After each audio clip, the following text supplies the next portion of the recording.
شیطان آپ کو اس ویڈیو کو پورا دیکھنے سے ضرور روکے گا۔ اگر آپ اللہ سے محبت کرتے ہیں تو شیطان مردود پر لعنت بھیج کر اس ویڈیو کو پورا ضرور دیکھیے گا۔ اسلام بہت ساری چیزوں کا انسان کو پابند کرتا ہے، حدود و قیود میں رہنے کا حکم دیتا ہے۔ صحابہ کرام علیہم رضوان کے ہاں شادی کے موقع پر بارات لے کر کے جانے کا کوئی رواج نہیں تھا۔ حضرت عبد الرحمن ابن عوف رضی اللہ تعالیٰ عنہ جیسے مالدار لوگ بھی شادی کرتے ہیں تو نبی پاک کے بغیر بھی بارات چلی جاتی ہے۔ کوئی کانسیپٹ نہیں اس طرح کا کہ ڈھیروں بارات لے کے جائی جائے۔ حضرت عبد الرحمن ابن عوف کہتے ہیں میں حضور کی بارگاہ میں آیا تو سفید کپڑے پر پیلا زرد نشان تھا۔ حضور نے فرمایا کیا ہوا، یہ داغ کاہے کا؟ عرض کی حضور کل میں نے نکاح کیا تھا۔ تو محبوب نے جو ارشاد فرمایا اس میں فرمایا بڑی اچھی بات ہے، ولیمہ ضرور کرنا، چاہے ایک بکری ہی ذبح کرنا۔ بارات نہیں لے کے جائی جاتی، ولیمے کا حکم دیا۔ اور بخاری میں نبی پاک نے یہ بھی فرمایا جب تمہیں کوئی ولیمے کی دعوت دے تو جایا کرو۔ اچھا، اب شادی کے موقع پر جو بارات لے کے جائی جاتی ہے تو اگرچہ حضور کی سنت نہیں، لیکن اسے ہم حرام نہیں کہتے، اسے ہم ناجائز نہیں کہتے۔ ہم نہیں کہتے کہ یہ تو نے غلط کیا، اگرچہ لے جانا حضور سے ثابت اس مروجہ انداز میں ثابت نہیں اس طرح ہمارے ہاں جاتے ہیں، لیکن ہم پھر بھی اسے ناجائز۔ کسی صحابی نے اپنے بچے کی شادی پر اپنے گھر میں لائٹنگ نہیں کرائی، لیکن آپ کو دنیا کا کوئی عالم یہ فتویٰ نہیں دے سکتا کہ لائٹنگ کرانا حرام ہے۔ آپ شادی کے موقع پہ ساری گلی سجا لو، آپ ساری چھتوں پہ لائٹنگ کرا لو، کوئی آدمی یہ آپ کو فتویٰ نہیں دے سکتا کہ شادی کے موقع پر لائٹنگ کرانا جائز نہیں۔ کبھی سنا ہے آپ نے کسی سے؟ بولیے، یہ جائز ہے، جائز پیسے ہیں تو ٹھیک۔ بلکہ میں اس سے آگے بڑھتا ہوں، اس سے تھوڑا اور آگے جاتا ہوں۔ حضرت عائشہ صدیقہ رضی اللہ تعالیٰ عنہ فرماتی ہیں میرا جو کمرہ تھا نا جس میں میں حضور کے ساتھ رہتی تھی اور ایک لمبا زندگی کا عرصہ گزارا، اس میں 3 آدمی سو سکتے تھے، چوتھے کے لیے جگہ ہی نہیں تھی، اور کچا تھا۔ کھجور کے تنے کھڑے کر کے اس پر کھجور کے پتوں کی چھت ڈالی گئی تھی۔ میں جب ہاتھ اٹھاتی تھی تو میرا ہاتھ اپنی چھت کو چھو جاتا تھا۔ یہ ہے سنت نبی پاک کی، یہ حضور کا طریقہ ہے۔ بتائیے پکے گھر میں، لینٹر والے گھر میں رہنا جائز کہ ناجائز؟ کیوں جی؟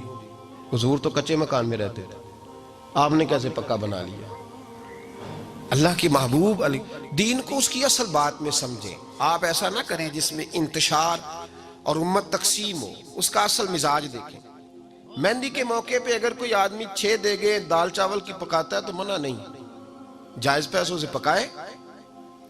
انہوں نے لائٹنگ لگوائی، کوئی منع نہیں، سارے محلے کو کھانا کھلایا، کوئی منع نہیں، بلکہ نبی پاک نے فرمایا بہترین مسلمان ہی وہ ہے جو سلام پہلے لے اور روٹی زیادہ کھلائے، تو بہترین مسلمان ہے۔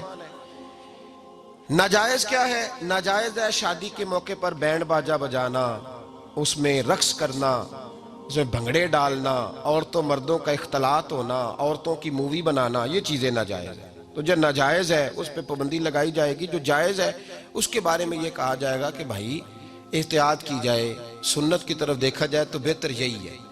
لیکن اگر کوئی کسی آدمی کے پاس جائز پیسے ہوں، وہ 100 کنال کے گھر میں رہے، اگرچہ سنت یہ نہیں، پر یہ تو کوئی فتویٰ نہیں نہ دے سکتا کہ حرام ہے تیرا 100 کنال کے گھر میں رہنا، کہ ہے فتویٰ کہیں آپ نے سنا؟ کسی صحابی نے کسی مسجد کے اندر اشتہار چھپوا کے اعلان کرا کے درس قرآن کرایا ہے کبھی؟ سیرت النبی کا جلسہ، ختم بخاری، مدرسے کا دستار فضیلت کا جلسہ، آپ نے اشتہار پڑھے ہیں نا یہ سارے مکاتب فکر کے، ہوتے ہیں کہ نہیں ہوتے؟ کسی صحابی نے اس طرح، وہ تو روز درس قرآن دیتے تھے، لیکن اس طرح اشتہار چھپوا کے پوسٹر لگا کے، اور مصر سے کسی صحابی کو اسپیشل بلوا کے یا یمن سے بلوا کے مسجد کے اندر کبھی درس قرآن کے اجتماعات کرائے، سیرت النبی کے جلسے، ختم بخاری کے؟ او بھائی یہ ساری چیزیں حضور کے صحابہ کی سنت سے مروجہ انداز میں ثابت نہیں۔ مجھے بتا میرے بھائی، میں درد کے ساتھ تجھ سے سوال کرتا ہوں کہ سیرت النبی کے جلسے میں تو پشاور سے مولانا بلائے، پنڈی سے بلائے، تو گجرات اور کراچی سے لوگوں کو بلا کر کے اگر سیرت کا جلسہ کرائے اور تو اس میں ایک آدمی کو کراچی سے بلوایا جا رہا ہے تو تو نے اس کو 20,000 کی ٹکٹ بھی دی اور اشتہار پہ بھی جلسے پہ خرچ ہوا، پھر لنگر بھی پکا، کھانا بھی تو نے کھلایا، نہ تجھے کوئی بیوہ یاد آئی، نہ تجھے کوئی مسکین یاد آیا، نہ تجھے کوئی غریب یاد آیا.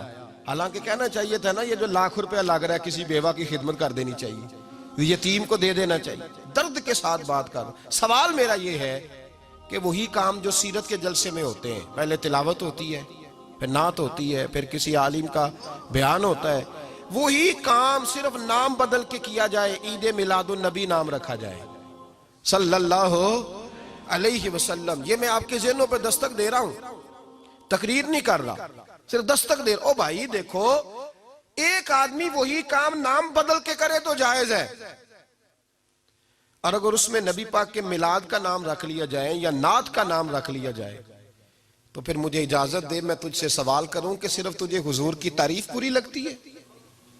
پھر مجھے اجازت دے کہ میں تجھ سے پوچھوں کہ صرف تجھے نعت اچھی نہیں لگتی؟ پھر مجھے اجازت دے کہ میں تجھ سے پوچھوں کہ تجھے صرف رسول اللہ کے قصیدے اچھے نہیں لگتے؟ دے مجھے اجازت کہ میں تجھ سے سوال کروں کہ جہاں ذکر رسول کی بات آئے وہاں تو پریشان کیوں ہوتا ہے؟ تجھے پتہ ہی نہیں یہ تو وہ ذکر ہے کہ رب فرماتا ہے تم بیان کرو نہ کرو وَرَفَعْنَا لَكَ ذِكْرَكَ، محبوب میں نے خود تیرے چرچے ساری دنیا میں بلند فرما دیے. اور نبی پاک نے پوچھا حضرت جبریل سے کہ چل جبریل تو بتا میری امت کو پتہ چلے رب نے میرا ذکر کیسے بلند کیا ہے. تو جناب جبریل کہنے لگے محبوبہ رب فرماتا ہے میرے نبی سے کہہ دے جہاں جہاں تیرے رب کا ذکر ہوگا وہاں وہاں تیرا بھی ذکر ہوتا رہے گا. یہ تو محتاج ہی نہیں کسی کا. اتنی جلدی لوگ بپھرتے ہیں. اللہ فرماتا ہے قل بفضل اللہ وبرحمتہ فبذلک فلیفرح. محبوب ان سے کہہ دو جب اللہ کا فضل ملے، جب اللہ کی رحمت ملے تو خوشی مناؤ. تیرا نہیں مجھے پتا، مجھے تیرا نہیں پتا، لیکن مجھ سے اگر تو پوچھے تو کائنات میں رب کا سب سے بڑا فضل بھی محمد مصطفیٰ ہی ہے اور سب سے بڑی رحمت بھی محمد مصطفیٰ ہی ہے. وہ دو عالم کی رحمت تھے، وہ جہاں چاہتے وہیں رہتے. یہ تو ان کی مہربانی ہے کہ یہ عالم پسند آیا. رب کریم نے تجھے آنکھ دی، دنیا دیکھی تو نے. رب کریم نے تجھے قوت دی، تو نے دنیا گھومی. اور پھر رب نے تجھے بیٹے دیے تو میٹھا میوہ، اور بیٹیاں دی تو تیرے لیے باعث کرم. تیری چھاتی پہ بچے چڑھے تو نے کہا سب سے بڑی نعمت یہی ہے. کہ مالک کہتا ہے تو میرا بندہ تھا، میں نے دینا ہی تھا. اس نے دیا، احسان نہیں جتلایا. لیکن جب اپنا نبی دیا تو کہا میں نے بڑا احسان کیا تم پہ. لَقَدْ مَنَّ اللَّهُ عَلَى الْمُؤْمِنِينَ إِذْ بَعَثَ فِيهِمْ رَسُولًا. میں نے تم پر احسان کیا ہے. کون دیتا ہے کسی کو محبوب اپنا؟ نہ جانے رب نے یہ کیسے گوارا کیا. لَقَدْ مَنَّ اللَّهُ عَلَى الْمُؤْمِنِينَ إِذْ بَعَثَ فِيهِمْ رَسُولًا. اتنا بڑا فضل، اتنا بڑا فضل بھی حضور. اور جب بات رحمت کی آئی تو فرمایا مومنوں صرف تمہیں ہی نہیں، عیسائیوں، یہودیوں، سکھوں، دنیا میں جتنی مخلوق ہے، حتیٰ کہ جانور بھی، حتیٰ کہ چونٹیاں، نباتات، جمادات، ہر چیز. یا اللہ تو نے کیا دیا؟ فرمایا وَمَا أَرْسَلْنَاكَ إِلَّا رَحْمَةً لِلْعَالَمِينَ. میں جس کا رب ہوں ان سب کے لیے میں نے اپنے نبی کو رحمت بنا کے بھیج دیا ہے.